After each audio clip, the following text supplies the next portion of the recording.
Hello नमस्कार, जय हिंद दोस्तों। मैं हूं दुर्गेश सिंह और आप सभी का स्वागत करता हूं आपके खूबसूरत से चैनल ईगल केमिस्ट्री क्लासेस में। दोस्तों, आज से हम लोग कुछ ऐसी चीजें पढ़ने वाले हैं जो आपके एग्जाम पॉइंट ऑफ व्यू से, चाहे जेई का एग्जाम हो, चाहे नीट का एग्जाम हो, चाहे जो भी एग्जाम हो, हर एक एग्जाम पॉइंट ऑफ व्यू से वेरी वेरी मोस्ट इंपॉर्टेंट रहने वाला है। और आप लोग क्या करते हैं, ये चीजें जो है आप एग्जाम देने से पहले कहीं ना कहीं आपसे छूट जाती है या आप इस पर फोकस नहीं दे पाते हैं, जिसकी वजह से आपका रैंक जो है जितना आनी चाहिए उतनी नहीं आ पाती। तो मैं जो है इस कमी को दूर करने के लिए ये श्रृंखला स्टार्ट कर रहा हूं। तो इस श्रृंखला में आज हम लोग पहला टॉपिक पढ़ने वाले हैं इक्विवेलेंट वेट। इक्विवेलेंट वेट का हिंदी में होता है नाम तुल्यांकी भार। तुल्यांकी भार क्या होता है समझिएगा। इसमें फर्स्ट पॉइंट में लिख रहा हूं बेटा, क्या चीज, यह वेरिएबल होता है। इक्विवेलेंट वेट क्या होता है, वेरिएबल होता है, मतलब किसी भी कंपाउंड का कोई भी इक्विवेलेंट वेट फिक्स नहीं होता है। किसी भी कंपाउंड का इक्विवेलेंट वेट वेरी कर सकता है। तो सर किस पर डिपेंड करता है, तो मैं आपको बताऊं, इक्विवेलेंट वेट डिपेंड करता है, depend upon reaction. Depend upon reaction मतलब रिएक्शन आप बदलेंगे, क्या चीज, रिएक्शन आप बदलेंगे तो इक्विवेलेंट वेट बदल जाएगा। कैसे बदलेगा मैं अभी आपको बता रहा हूं। अच्छा, इक्विवेलेंट वेट आप सुने होंगे, नहीं सुने होंगे कोई बात नहीं, आपने मॉलिक्यूलर वेट जरूर सुना होगा। क्या सुना होगा, मॉलिक्यूलर वेट या मोलर मास। ओके, तो मैं मोलर मास लिखता हूं बेटा, मोलर मास। आपने मोलर मास सुना होगा। मोलर मास क्या होता है आपने जाने भी होंगे। देखिए मैं बता देता हूं, जैसे आपको एक मैं कंपाउंड देता हूं H2SO4, एक कंपाउंड देता हूं H2SO4। इसका अगर मोलर मास फाइंड करना चाहते हैं तो क्या करते हैं आप, हर एक एलिमेंट का जो मोलर मास होता है उसको लिख लेते हैं और उसमें जितनी संख्या में उसका गुणा करके जोड़ देते हैं। देखिए कैसे, जैसे हाइड्रोजन की बात करें, इसका मोलर मास या एटॉमिक मास जो होता है 1 होता है, इनटू में 2 है इसलिए मल्टीप्लाई कर दीजिए। अब यहाँ पर सल्फर की बात करें तो प्लस लगाएं। सल्फर का जो एटॉमिक वेट होता है वो 32 होता है और यहाँ पर सल्फर की संख्या 1 है इसलिए 1 से गुणा करेंगे। प्लस ऑक्सीजन की होती है एटॉमिक वेट 16, इनटू में 4 का गुणा करेंगे क्योंकि ऑक्सीजन की संख्या 4 है। यहां से आप इसको सम करेंगे, कैलकुलेट करेंगे तो इसकी वैल्यू आएगी 98। तो 98 मोलर मास है H2SO4 का। लेकिन इक्विवेलेंट वेट या इक्विवेलेंट मास की बात करूं H2SO4 की, वो कभी 98 से कम हो सकता है, कभी 98 से ज्यादा हो सकता है और कभी 98 के बराबर हो सकता है। इसका मतलब ये सर कह रहे हैं आप, इक्विवेलेंट वेट मॉलिक्यूलर वेट से कभी ज्यादा भी हो सकता है, कभी कम भी हो सकता है और कभी बराबर भी हो सकता है। मतलब सर आप ये कहना चाह रहे हैं कि मॉलिक्यूलर मास, ये मोलर मास जो होता है या इक्विवेलेंट मास जो होता है, इनमें कोई रिलेशन नहीं होता। जी हाँ, कोई रिलेशन नहीं होता। उस पर कोई डिपेंड नहीं होता कि मॉलिक्यूलर मास से क्या फर्क पड़ता है। मतलब इनमें और इनमें कोई रिलेशन नहीं होता है। ओके, कभी ज्यादा हो सकता है, कभी कम हो सकता है, कभी बराबर हो सकता है। ये रहा तीसरा पॉइंट। चौथा पॉइंट देखिएगा, कैसे कैलकुलेट करते हैं। इक्विवेलेंट मास इक्वल टू क्या होता है या इक्विवेलेंट वेट इक्वल टू क्या होता है समझिएगा। इक्विवेलेंट वेट इक्वल टू होता है मास अपान या, हाँ ठीक है, मोलर मास। मोलर मास अपान क्या होता है, N factor. What is N factor बच्चा, what is N factor, what is N factor. N factor क्या होता है सर, आपने तो एक नई चीज बता दी। मैं एन फैक्टर कुछ भी नहीं होता, एन फैक्टर मैं आपको बताऊंगा। ओके, देखिएगा, आपको मॉलिक्यूलर मास निकालने में कोई प्रॉब्लम नहीं होगी। आप जानते हैं निकालना, अगर आप नहीं जानते हैं सीख जाएंगे। ओके, मॉलिक्यूलर मास निकालना सीख जाएंगे, सिंपल है। बट आप एन फैक्टर कैलकुलेट करना सीख जाएं तो इक्विवेलेंट वेट कैलकुलेट करना सीख जाएंगे। मतलब कुल मिलाकर के हम भले ही कहें कि हम इक्विवेलेंट वेट पढ़ाना चाह रहे हैं या कैलकुलेशन ऑफ इक्विवेलेंट वेट बताना चाह रहे हैं, लेकिन एक्चुअल में मैं एन फैक्टर का कैलकुलेशन कराने जा रहा हूं। क्यों, क्योंकि इक्विवेलेंट वेट इक्वल टू होता है molar mass upon N factor. जहां आपको मोलर मास आपको ऑलरेडी पता होता है, आपको क्या नहीं पता होता बच्चा, एन फैक्टर। एन फैक्टर आपको नहीं पता होता, मैं उसी के बारे में आज को बताऊंगा। ओके, चलिए हेडिंग डालिएगा आप लोग, कैलकुलेशन ऑफ एन फैक्टर। क्या चीज, हेडिंग डालिएगा आप लोग, calculation of N factor. Okay, चलिए हेडिंग आपने डाल दिया होगा, calculation of N factor. N factor का हम लोग कैलकुलेशन करने वाले बेटा। देखिए एन फैक्टर जो होता है वो अलग अलग कंपाउंड के लिए अलग अलग होता है। मतलब एसिड के लिए अलग होता है, बेस के लिए अलग होता है। ओके, अम्ल के लिए अलग, क्षार के लिए अलग, और क्या साल्ट मतलब लवण के लिए अलग, एलिमेंट अगर कोई दिया है उसके लिए अलग, कोई आयन दिया है उसके लिए अलग, कोई रिएक्शन दी है उसके लिए अलग। मतलब हम लोग डिफरेंट टाइप के कंपाउंड में हम लोग देखने वाले हैं एन फैक्टर। तो एन फैक्टर का कैलकुलेशन करेंगे फर्स्ट ऑफ ऑल एसिड में। तो हेडिंग डालिएगा एन फैक्टर ऑफ एसिड। इसमें पहले कैलकुलेशन में पहला पॉइंट क्या है बेटा, N factor of acid. N factor of acid, of acid. Okay, अच्छा एन फैक्टर को हिंदी में बोलते हैं एन कारक। तो एसिड मतलब अम्ल का एन कारक कैसे निकलता है वो जरूरी है। हिंदी में क्या नाम है इसका, कोई बहुत ज्यादा महत्व नहीं है। चलिए मैं बात करता हूं एन फैक्टर ऑफ एसिड की, किसकी, एसिड की। तो एन फैक्टर देखिए एसिड का क्या होता है, आप लिखिएगा N factor of acid equal to N factor of acid equal to या एन फैक्टर ऑफ एसिड। देखिए क्या होता है, number of mole, number of, लिख लीजिएगा, number of mole of acid sorry base required to neutralize 1 mole of acid, 1 mole of acid, मतलब acid का 1 मोल neutralise कराना है, कंप्लीट न्यूट्रलाइज कराना है। उसको न्यूट्रलाइज कराने में जितने मोल आप बेस यूज करेंगे उस एसिड का एन फैक्टर होगा। ओके, चलिए मैं ये चीजें आपको समझ में आएंगी जब रिएक्शन कराएंगे। तो अभी आप केवल इतना समझिएगा, जितना 1 मोल एसिड को न्यूट्रलाइज करने के लिए जितने मोल बेस की आवश्यकता पड़ती है वही क्या होता है, उस एसिड का एन फैक्टर होता है। और कैसे निकाल सकते हैं एन फैक्टर एसिड के लिए, पहला तो ये हुआ। दूसरा देखिएगा एन फैक्टर इक्वल टू होता है बेसिसिटी। क्या होता है, बेसिसिटी। अब बेसिसिटी क्या होती है मैं बताता हूं। Okay, basicity, okay, basicity, basicity क्या होती है समझिएगा। जैसे H2SO4 की बात करते हैं, ये एसिड है बेटा, एसिड में अगर इसको आप ब्रेक करना चाहें आयंस में, ये आपको पता है 2H+ मिलता है और यहाँ से SO4- मिलता है कि नहीं। यहां से देखिएगा एक H2SO4 से 2 H+ मिले, जो H+ होते हैं उन्हीं को बोलते हैं बेसिसिटी। अच्छा, एसिड है तो बेसिसिटी हम लोग कैलकुलेट करेंगे और बेस है तो एसिडिटी कैलकुलेट करेंगे। तो अभी तो एसिड है, एसिड है तो क्या कैलकुलेट करेंगे आप, बेसिसिटी। तो यहां से बताएं बेसिसिटी कितनी है, 2 है। आपको मैं अभी बताता हूं, लेकिन अभी समझिए एन फैक्टर किसके किसके किसके इक्वल हो सकता है। पहला आपको पॉइंट समझ में आया, दूसरा पॉइंट आपको समझ में आ गया, तीसरा पॉइंट समझिएगा, number of H+, number of H+ ion, number of H+ ion present in one molecule of acid, इसके भी बराबर होता है। नंबर ऑफ H+ जितने प्रेजेंट होंगे वही क्या होगी, एन फैक्टर होगा एसिड का। जैसे यहां पर देखिएगा H2SO4 की मैं बात कर लेता हूं बेटा, H2SO4 में अगर आप ब्रेक करते हैं तो कितना H+ मिलता है, 2 H+ मिलता है और एक SO4- मिलता है।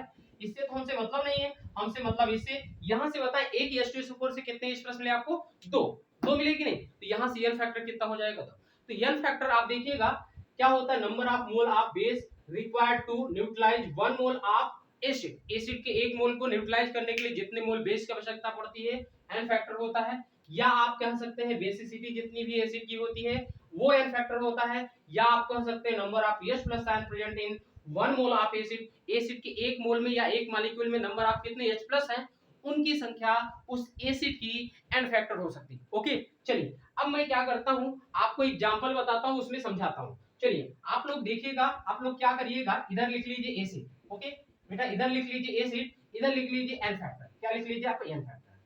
चलिए मैं एसिड लेता हूं बेटा, सबसे पहला एसिड HCl लेता हूं। HCl मतलब हाइड्रोक्लोरिक एसिड। HCl को देखा जाए बेटा तो आप देखेंगे आप क्या H+ मिलेगा आपको, Cl- मिलेगा। समझ आया कि नहीं, H+ मिलेगा और आपको Cl- मिलेगा। यहां से देखिए H+ कितना, एक HCl से आपको एक HCl से कितना H+ मिला, एक मिला कि नहीं। देखिए यहां एन फैक्टर कितना हो जाएगा, ओके। इसी तरीके से अगर मैं H2SO4 की बात करूं, यहां पर आप देखें तो क्या होता है, 2 H+ मिलता है और एक SO4- मिलता है। तो यहां से देखिएगा 2 H+ मिला तो यहां पर आपका एन फैक्टर कितना हो जाएगा, H2SO4 का 2। अच्छा H2SO4 हो गया। आप HNO3 का बात करें, HNO3 नाइट्रिक एसिड होता है, इसको अगर ब्रेक करते हैं तो H+ और NO3- में टूट जाता है। यहां से देखिएगा एक H+ मिल रहा है इसलिए यहां पर एन फैक्टर 1 होगा। इस तरीके से आप कई सारे एसिड होते हैं जिनके बारे में एन फैक्टर आपको पता लग जाएगा। चलिए चौथा है, आप ले लीजिएगा, एक होता है, क्या ले लें, H3PO3, H3PO4, H3PO4। यहां से देखिएगा आपको 3 H+ मिलता है, 3 H+ मिलता है और एक PO4- मिलता है, मतलब 3 माइनस। यहां से देखिएगा कितना H+ मिल रहा है, 3। तो यहां से एन फैक्टर कितना हो जाएगा, 3। यहां पर 1, यहां पर 2, यहां पर 1।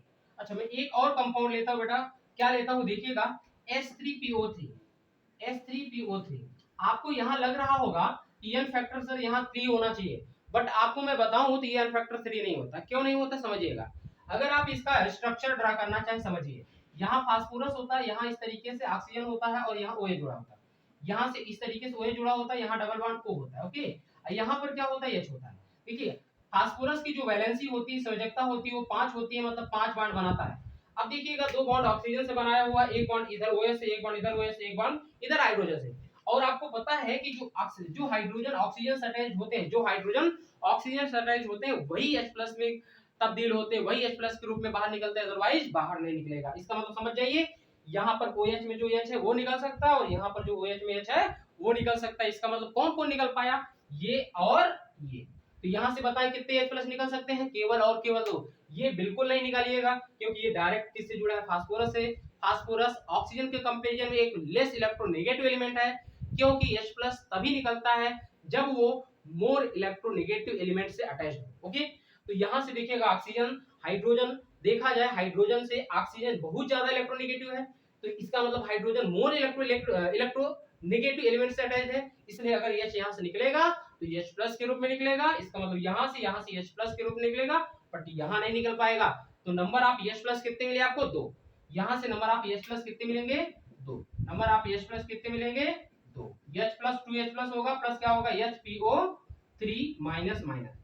तो यहाँ से बताएं कितना एन फैक्टर आया, तो एन फैक्टर आपको समझ में आया होगा। अगर आपको डायरेक्ट एसिड दिया हो, तो एसिड दिया हो तो सिंपल आप देख लीजिए कितने नंबर आप H+ होते हैं उसमें, वही संख्या उसकी एन फैक्टर होगी। उसमें कोई दिमाग ही नहीं लगाना है आपको, केवल आपको देखना H+ कितने होते हैं। H+ एक्चुअल में जो मिले, ये नहीं कि जितने हाइड्रोजन हो वही बता दीजिए आप कि H+। जैसे इसमें H3PO3 में आप देखिए 3 H+, 3 हाइड्रोजन है, तो आप फटाक से बता दें सर H3PO3 में तो 3 हाइड्रोजन है, 3 एन फैक्टर 3 होगा। ऐसी बात नहीं करना, ऐसा काम नहीं करना, समझ में आया ना। चलिए आगे हम लोग चलते हैं। ये क्या रहा, एसिड रहा। अब मैं क्या करता हूँ, रिएक्शन लेता हूँ। चलिए देखिएगा इस रिएक्शन में क्या है, HCl है और NaOH है, ये दोनों रिएक्शन कर रहे हैं और क्या बना रहे हैं, NaCl और H2O। और ये मैं बोल रहा हूँ ये रिएक्शन कंप्लीट न्यूट्रलाइजेशन रिएक्शन है, मतलब ये रिएक्शन जो है कंप्लीटली न्यूट्रलाइज है। ओके, तो यहाँ से देखिएगा बेटा HCl क्या है आपके पास, HCl है और आपके पास NaOH है। ओके, HCl का देखिए इसके सामने कुछ भी नहीं लिखा है तो आप 1 मोल समझेंगे, और NaOH के सामने भी कुछ भी नहीं लिखा है तो आप 1 मोल समझेंगे। ओके, अच्छा आपको मैं बताना चाहता हूँ कि अगर आप रिएक्शन के केस में किसी भी कंपाउंड का आप एन फैक्टर फाइंड कर रहे हैं, तो आप ध्यान रखिएगा ये रिएक्शन आपकी क्या होनी चाहिए, बैलेंस होनी चाहिए। तो आप एक नोट पॉइंट लिख दीजिएगा। नोट पॉइंट ये लिखिएगा, during calculation of N factor of compound in case of reaction should be balanced. Reaction should be balanced. Reaction जब तक बैलेंस नहीं होगी तब तक आपका आंसर गलत आएगा। इसका मतलब सर ये रिएक्शन देख लीजिए आप, क्या बैलेंस है कि नहीं है। चलो आप देख लीजिए, हाइड्रोजन इधर एक, यहाँ पर एक, 2 हाइड्रोजन उधर, 2 हाइड्रोजन इधर, क्लोरीन इधर एक, इधर एक, सही है। सोडियम इधर एक, इधर एक। इसका मतलब सर ये रिएक्शन बैलेंस्ड है, और यहाँ पर आप एन फैक्टर का कैलकुलेशन करिए, आप अपने नियम से सही आएगा। चलिए देखते हैं। आप देखिए एसिड का केवल 1 मोल है और बेस का केवल 1 मोल है, मतलब सर एसिड का 1 मोल न्यूट्रलाइज हुआ है बेस के 1 मोल के साथ। तो 1 मोल एसिड को न्यूट्रलाइज होने के लिए सर कितने मोल की आवश्यकता पड़ी, बेस की कितने मोल बेस की आवश्यकता पड़ी, 1 की। समझ गए कि नहीं, कैसे देखो आप देख लो, HCl के आगे कुछ लिखा है कि नहीं, नहीं लिखा है ना। और NaOH के सामने कुछ लिखा है क्या, नहीं लिखा है ना। अगर इसके सामने भी नहीं लिखा, इसके सामने भी नहीं लिखा, इसका मतलब यहाँ पर भी 1, यहाँ पर भी 1। अगर दोनों जगह 1, इसका मतलब 1 मोल एसिड है और 1 मोल बेस है। 1 मोल एसिड को न्यूट्रलाइज करने के लिए 1 मोल NaOH की आवश्यकता पड़ी, तो यहाँ पर HCl का जो एन फैक्टर होगा वो कितना होगा, HCl का जो एन फैक्टर होगा वो कितना होगा, कितना होगा, एन फैक्टर ऑफ HCl कितना होगा बताएं जल्दी से, 1 होगा। तो इक्विवेलेंट वेट अगर फाइंड करना चाहते हैं HCl का तो क्या होगा बताएं जल्दी से, equivalent weight of HCl in this reaction equal to होगा एन, ये molar mass of HCl upon में क्या करेंगे, अपान में करेंगे एन फैक्टर कितना आया, 1। ओके, एन फैक्टर कितना आया, 1 आया। ओके, तो यहां से देखिए आपको मिल रहा है कितना। अच्छा हाइड्रोजन का मैं चलिए लिख ही देता हूं। मोलर मास आपका HCl होता है 35 से 36.5 बटा कितना हो जाएगा 1। इसका मतलब यहाँ एन फैक्टर कितना आया, 36.5। चलिए यहाँ पर तो 36.5 आया। चलिए दूसरा केस लेता हूं, सेकेंड रिएक्शन लेता हूं। देखिए HCl है प्लस COH का होल ट्वाइस है, कैल्शियम हाइड्रोक्साइड है। यहाँ इनकी रिएक्शन होती है तो आपको देखने को मिलेगा क्या चीज, देखिएगा यहाँ से आपको मिलेगा CaCl2 मिलेगा, प्लस में क्या मिलेगा 2H2O, क्या मिलेगा 2H2O। ओके, और यहाँ पर आपको मिलेगा 2HCl। तो देखिएगा यहाँ पर HCl और COH का होल्ड ट्वाइस, ये एसिड है और ये बेस है, इसके सामने 2 लिखा है, इसका मतलब HCl का केवल 2 मोल इसमें पार्टिसिपेट कर रहा है, और यहाँ पर देखिएगा COH का होल्ड ट्वाइस के सामने कुछ भी नहीं लिखा है, इसका मतलब समझिए 1 लिखा है। तो आप देखिए बेटा, आप पहले देखिए आप रिएक्शन बैलेंस है कि नहीं, अगर रिएक्शन बैलेंस है तभी अपना रूल फॉलो कराइएगा, अदरवाइज नहीं। चलिए देखते हैं, यहाँ पर हाइड्रोजन 2, यहाँ पर 2, 4 हाइड्रोजन उधर है, इधर देखिएगा 2 दूनी 4 हाइड्रोजन, सही है। क्लोरीन इधर 2 है, यहाँ पर देखिए 2 है, कैल्शियम इधर 1 है, इधर 1 है, इसका मतलब सारे बैलेंस है। अगर रिएक्शन बैलेंस है तो आप अपना रूल लगाइए। चलिए देखिए, HCl का 2 मोल है और COH का होल ट्वाइस 1 मोल है। अच्छा, रिएक्शन को कैसे पढ़ते हैं आप समझ जाइए सभी लोग। देखिए रिएक्शन को कैसे पढ़ते हैं समझिएगा। यहाँ पर हम लोग पढ़ते हैं कि HCl का 2 मोल COH के होल ट्वाइस का 1 मोल के साथ रिएक्शन कर रहा है, और कैल्शियम क्लोराइड मतलब CaCl2 का 1 मोल और पानी मतलब जल का 2 मोल बना रहा है। फिर से समझिएगा, HCl का 2 मोल COH को होल्ड ट्वाइस के 1 मोल के साथ रिएक्शन करता है, और CaCl2 का 1 मोल और जल का 2 मोल बनाता है। इसका मतलब 2 मोल HCl इसके 1 मोल या इसके COH को होल्ड ट्वाइस के 1 मोल के साथ रिएक्शन कर रहा है। तो हम क्या निकालना चाह रहे हैं, एन फैक्टर किसका निकालना चाह रहे हैं, एसिड का। तो एसिड का अगर एन फैक्टर निकालना चाहते हैं तो एसिड का 1 मोल कितने बेस के साथ रिएक्शन करता है। तो यहां से देखिए HCl कितना मोल है, 2 मोल। तो 2 मोल HCl 1 मोल COH को होल्ड ट्वाइस से रिएक्शन कर रहा है। देखिए 2 मोल HCl है, 2 मोल क्या है, HCl है, ये 1 मोल क्या कर रहा है, 1 मोल CH का होल्ड ट्वाइस मतलब 1 मोल एसिड सॉरी बेस के साथ रिएक्शन कर रहा है। तो हमें 2 मोल से नहीं 1 मोल से पता होना चाहिए, 1 मोल एसिड से 1 मोल HCl से 1 मोल HCl से कितना COH का होल्ड ट्वाइस रिएक्शन करेगा, वही उसका एन फैक्टर होगा। तो बताएं 2 मोल के साथ जब 1 मोल लग रहा है तो 1 मोल एसिड 1 मोल HCl को रिएक्ट करने के लिए या न्यूट्रलाइज होने के लिए कितने मोल COH को होल्ड ट्वाइस की आवश्यकता पड़ेगी।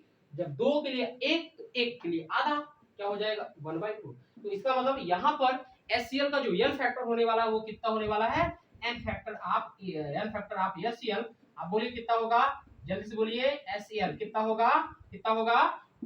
अच्छा 1 होगा नहीं यार, 1/2 होगा, अभी तो निकाला आपने, 1/2 होगा। तो यहाँ पर इक्विवेलेंट वेट अगर कैलकुलेट करना चाहें तो क्या होगा समझिएगा, मोलर मास कितना है 36.5 आया, अपान में क्या करना पड़ेगा 1/2 करेंगे, क्या करेंगे 1/2 करेंगे, इक्वल टू में अगर करेंगे आप तो मिलेगा आपको कितना 36.5 इंटू 2 इक्वल टू 0, 6 दूनी 12 1 13, और यहाँ से आपको मिलने वाला है, यहाँ पर 3 दूनी 6 1 7 73 मिल जाएगा, कितना मिल जाएगा 73। तो देखिएगा यहाँ पर एन फैक्टर, अच्छा यहाँ पर एन फैक्टर तो आपको समझ में आया, यहाँ पर एन फैक्टर कितना 1 था, यहाँ पर एन फैक्टर कितना है हाफ आया। तो इक्विवेलेंट वेट भी यहाँ पर देखिए कुछ और था, यहाँ पर कुछ और है।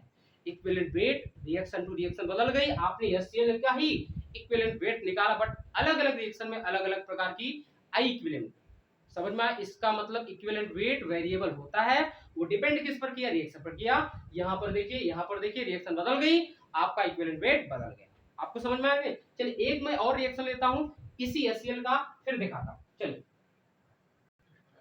इस रिएक्शन को देखिएगा, इसमें क्या है 3HCl है प्लस AlOH का होल ट्वाइस है, और यहाँ पर AlCl3 और 3H2 बन रहा है। अच्छा इस रिएक्शन को कैसे पढ़ेंगे एक बार समझ लीजिए आप लोग सभी लोग।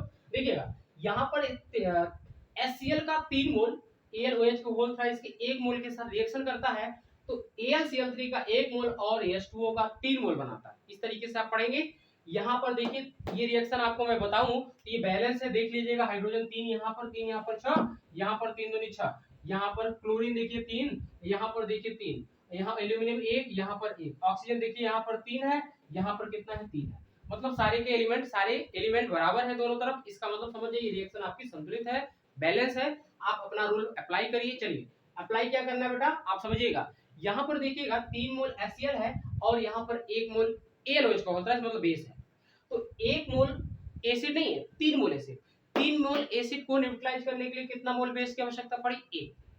3 के साथ 1, 1 के साथ 1/3, देखिए कैसे 3 के साथ 3 मोल HCl था, 3 मोल HCl था, इसको न्यूट्रलाइज करने के लिए 1 मोल AlOH का होल ट्वाइस की आवश्यकता पड़ी। तो हमें 3 की नहीं निकालना है भाई, 1 के लिए निकालना है। 1 मोल HCl को न्यूट्रलाइज करने के लिए कितने मोल AlOH का होल ट्वाइस की आवश्यकता पड़ेगी, 1/3। एन फैक्टर यहां से बताएं कितना होगा, एन फैक्टर कितना होगा 1/3। समझ में आई नहीं? तो एन फैक्टर देखिए यहाँ पर कितना है 1/3। तो अगर आप निकालना चाहें इक्विवेलेंट वेट किसका, HCl का इक्विवेलेंट वेट आप HCl, तो बताएं क्या होगा, बताएं जल्दी से क्या होगा। मोलर मास अभी कितना आया था 36.5 बटा क्या होगा 1/3। तो आप क्या करेंगे बताएं, इसको सॉल्व करेंगे तो 36.5 इंटू क्या करना पड़ेगा 3, 15 के 5, अच्छा 15 6 3 18 19 और 3 3 9 1 10, मतलब 109.5 आ जाएगा इक्विवेलेंट वेट ऑफ HCl। तो HCl का इक्विवेलेंट वेट आप देखा रिएक्शन बाय रिएक्शन वेरी कर रहा है, अलग अलग रिएक्शन में अलग अलग प्रकार का आ रहा है इक्विवेलेंट। समझ गए कि नहीं? चलिए अब देखिएगा आगे। देखिए मैं आपको 3 रिएक्शन ये दे रहा हूं, आप अपने से करें, उसके बाद मैं आपको बताता हूं। ओके, अगर आप कर चुके हो देखिए। ओके चलिए यहां से देखिए H3PO4 प्लस NaOH, यहां पर Na H2PO4 बन रहा है और H2O। पहली बात ये रिएक्शन संतुलित है कि नहीं देख लीजिएगा। हाइड्रोजन यहां 3, यहां पर 1 4 है, यहां पर देखिए 2, यहां पर 2 4 है, सही है। फास्फोरस यहां पर बेटा 1 है, यहां पर भी देखिए 1 है। सोडियम इधर देखिए 1 है, इधर भी 1 है। अच्छा ऑक्सीजन देखिएगा इधर 5 है, इधर कितना है, यहां 4 है, 1 5 है, मतलब ये रिएक्शन संतुलित है। अगर ये रिएक्शन संतुलित है तो आप देखिएगा यहाँ पर ये एसिड है और ये बेस है। तो एसिड के सामने कुछ भी नहीं लिखा है मतलब एक समझिएगा, और बेस के सामने भी कुछ भी नहीं लिखा है, इसका मतलब एक समझिएगा। तो यहाँ पर एसिड का 1 मोल बेस के 1 मोल के साथ न्यूट्रलाइज हो रहा है, इसका मतलब यहाँ पर जो H3PO4 का एन फैक्टर होगा वो किसका कितना होगा 1 होगा। यहाँ पर कितना होगा एन फैक्टर 1। ओके सभी का यही आया, बताइएगा। चलिए दूसरी रिएक्शन देखिएगा, इस रिएक्शन में देखिएगा H3PO4 प्लस 2 NaOH, यहाँ पर Na2HPO4 और 2H2O। इस रिएक्शन में देखिएगा क्या है, पहली बात संतुलित है कि नहीं देखिएगा। हाइड्रोजन यहाँ 3, यहाँ पर 2, 3 2 5 है, यहाँ पर देखिएगा 1 इधर से है, 4 इधर से है, 5 उधर हो गया। फास्फोरस इधर 1, इधर भी 1।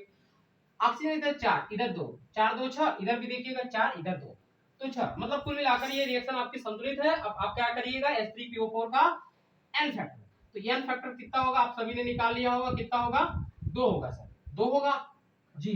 क्यों? क्योंकि सर 1 मोल H3PO4 है और 1 मोल H3PO4 को न्यूट्रलाइज करने के लिए 2 मोल आपने NaOH ले रखा है। तो 1 मोल के साथ जितना मोल बेस लगता है वही उसका एन फैक्टर होता है। तो सर यहाँ पर 1 मोल एसिड के साथ 2 मोल बेस की आवश्यकता पड़ी, इसलिए यहाँ पर एन फैक्टर 2 हो जाएगा। सर यहाँ पर इस तरीके से हमने जान गया कितना होगा 3। ओके इस तरीके से आप एन फैक्टर कैलकुलेट कर सकते हैं किसी भी एसिड का।